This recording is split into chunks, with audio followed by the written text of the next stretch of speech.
This marks our third set of summer associate presentations. We're really excited just to really see our summer associates sharing their experiences, providing inspirational stories, and helping us to understand how they understand friendship, its mission, its vision, and its impact. So today we had this afternoon, the exciting opportunity to learn a little bit more about the experiences of our summer associates that were actually instructional. So they're actually in the schools, engaging with students in an instructional capacity. So this will be a group presentation, and I'm going to have them come up now and introduce themselves, and then we'll get started.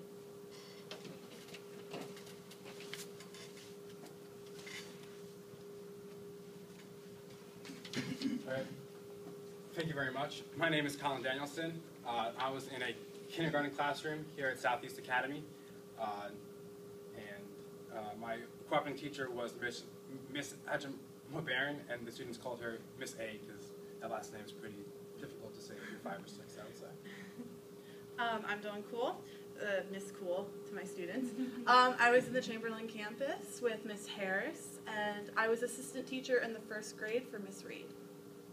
Hi, I'm Maria Crane. I was on Woodbridge campus. My principal was Mr. Lowry, and unfortunately, my classroom, the program was cut, so I was put into the administrative position. So I got to work with every single grade, which was even better. So, like I said before, I was in a kindergarten classroom in the morning.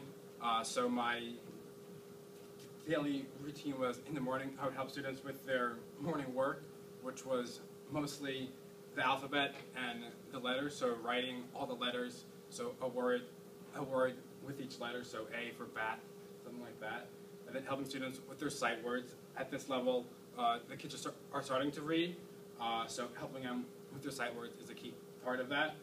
And then also I met with the reading group each day.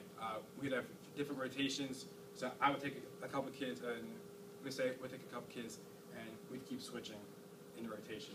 And then in the afternoon, I would help out in the office as needed, so finding student attendance was the biggest part, I would say.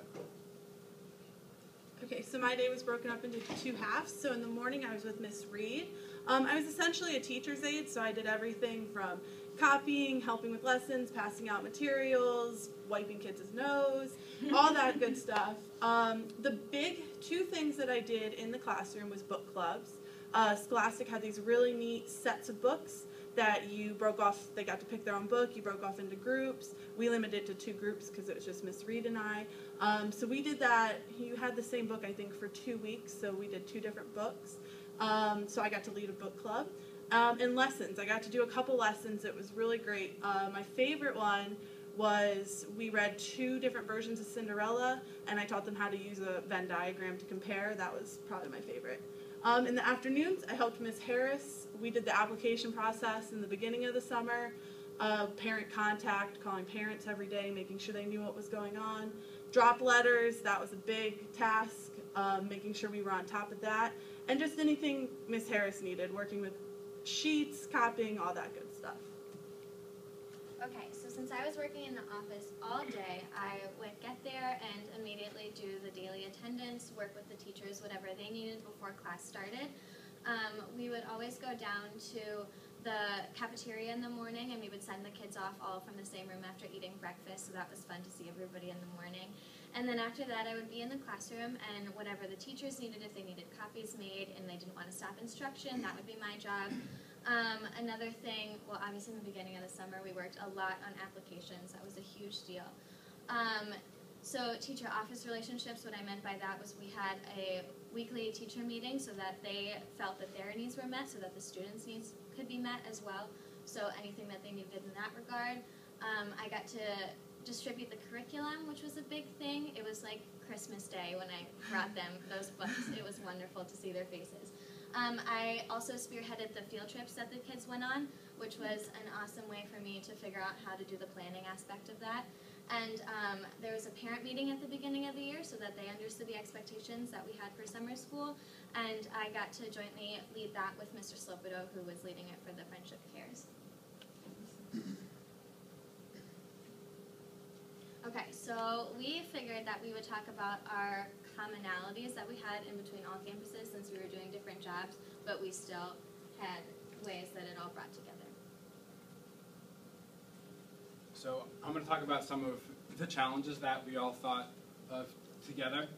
Even though we were at a different campus or with the ages of the kids were different, we still thought these were the common challenges. We thought parent involvement. I know on our last day, or our second last day, we had a theme of all the states. So the students would walk around each classroom and visit different states from Hawaii to Alaska to California. So I thought it would be really neat if parents could come in for that as well, so the parents could see what the students were working on. So maybe next year, Friendship can try to incorporate the parents into the Summer Learning Academy as well. And then, like we said, with the materials, at times they would come a little later than expected, so that would definitely make the teaching aspect of it a little more challenging. Definitely all the teachers and faculty can make do, but at the same time, it would make it a smoother transition if that stuff could come in a little sooner. And then the summer school idea, I know we call it the Summer Learning Academy, but at times I feel like teachers would call it summer school. I know I did that as well. And then you tell someone that's 5 or 6 you're coming to summer school, they're like, that's not what they want to do whatsoever. After school just got out. So in the future, if everyone can just call it Summer Learning Academy or Summer Camp, that would make it, I feel like, a whole lot easier on everyone. Because when you're in elementary school, the last thing you want to do in the summer is be in school. So if that mindset can be not summer school but summer camp, I feel like going forward that can be a huge plus as well. So despite the challenges, we also had a lot of positives that were in common. So commitment of students and teachers. You can't really see it, but we actually have commitment bolded because that's a Friendship core value. We all know it's really hard to get up those summer mornings, and it's really hard to stay late when it's nice outside and you want to go swimming. So we saw great commitment from all the students, all the teachers, the students that were there seemed excited to be there. I know we had quite a few kids that were there every single day. We got to take them to the splash park. It was great. So we just saw a commitment in full effect this summer. Relationships and networking. I know, and I know these two did, we made relationships with the students, with the staff that we will have forever, and great networking opportunities that we can carry on to our future careers. And the flexibility of friendship. We saw patience, persistence, some of those more core values. It was hard. We did have challenges this summer, and everybody was flexible. Everybody took every challenge head on, and I know all three of us did, and it made for a great summer. The last thing that we wanted to talk about is what we learned. So the big things that we learned were the behind the scenes of education. We didn't really know exactly what into it, and it's obviously not just teaching. It's not just instruction in the classroom. There are hours that you put in before school and after school and a lot of different things that goes into that. So that was a huge thing for us to learn, which is really eye-opening. Classroom management, a lot of us didn't have a lot of experience with the type of classroom management that Friendship has. So like the no-nonsense nurturing or the 4 levels that they have, it was really interesting to see that aspect of classroom management because it wasn't something that I or any of us were exposed to before. So it's good to put that in our tool belt for the future. Parent relations. It was awesome to get to figure out how to deal with some parents who were overly excited and wanted to be over-involved, or some parents who really lacked the communication that we felt was necessary. So it was interesting to figure out how to do both sides of that. And how a charter school runs. So when I know that when I came in, all I thought was, oh, they got to make up their own curriculum, and that's the difference between public school and charter school, which obviously isn't true. So it was interesting to see like the hub of Q Street and then all the little branches of all the schools and how that interacted and the different chains of command and everything like that. So I think that was really eye-opening for all of us as well. So I think I know I can speak on all of us that this was a great summer for all of us. I feel like we learned a lot about how a school runs and also how to become a good teacher as well.